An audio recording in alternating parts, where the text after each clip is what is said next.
In 1967, the founder of the Church of Satan stood on live television and made a rather bold promise to the public. He said, "I will never die. I've made arrangements." 30 years later, Anton LaVey was admitted to St. Mary's Medical Center, a Catholic hospital, struggling to breathe.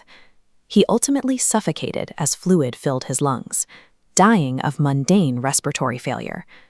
That jarring gap between a massive supernatural claim and a pathetic earthly reality happens repeatedly throughout history. It is the guaranteed final act for anyone attempting to magically hack their way out of human mortality. The people who pursued this spanned the extremes of society. They range from 16th century alchemists advising European royalty, all the way to 20th century rocket scientists building the literal foundation for modern spaceflight. They ran sex cults in their basements, translated ancient grimoires, and performed elaborate rituals, all driven by a shared delusion, the belief that they could bend the physical laws of the universe to their own will. By categorizing exactly how these infamous mystics met their ends, a clear pattern emerges. When supernatural arrogance collides with the cold, hard physics of the natural world, reality wins every single time.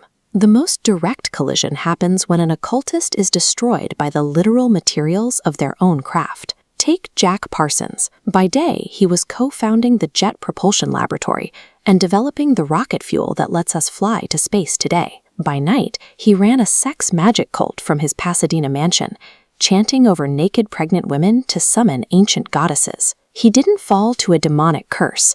While preparing a highly sensitive batch of mercury fulminate in his home lab, he dropped the mixture. The resulting blast tore a hole in the right side of his face and severed his forearm.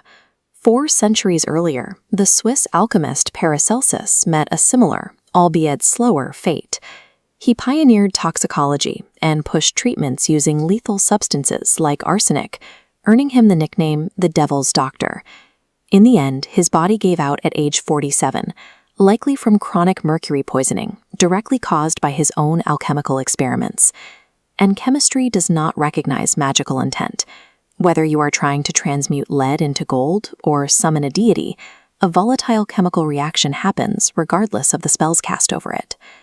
Then there are the mystics whose swelling egos put them in the crosshairs of earthly political powers. The Italian philosopher Giordano Bruno traveled across Europe openly denying key Catholic doctrines and calling professors asses. The Roman Inquisition responded by stripping him naked, gagging him with an iron skull's bridle, and burning him alive in a public market square.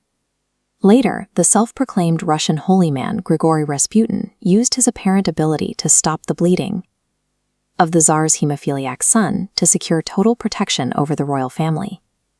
Popular legend insists that when his rivals finally came for him, he survived poisoned cakes, multiple gunshots, and being thrown into a freezing river while still breathing.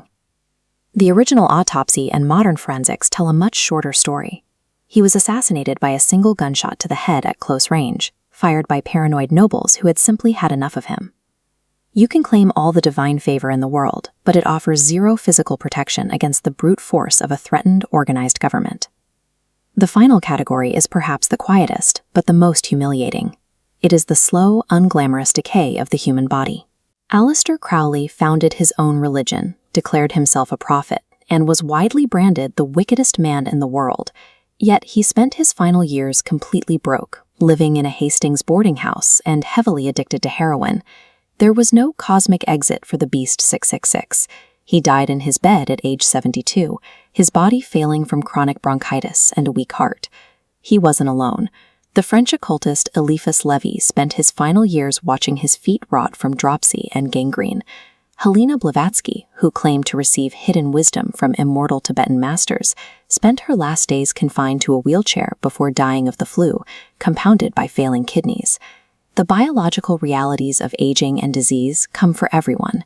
The human body is the great equalizer, ignoring whatever secret cosmic authority you claim to possess. A dropped flask of mercury, a close-range gunshot, and chronic heart failure, these ends provide recurring proof of the physical world's final authority over those who claimed to be above it. This chart shows how human ambition maps against nature. The flat, unwavering line represents biological mortality. The jagged line represents a refusal to accept the body's limits.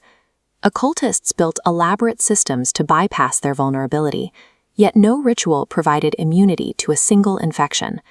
Physics and biology remain entirely indifferent to those who claim to have mastered them. In the end, the very people who sought to step outside of human limitations only succeeded in proving how inescapable those limits really are. No one gets out alive.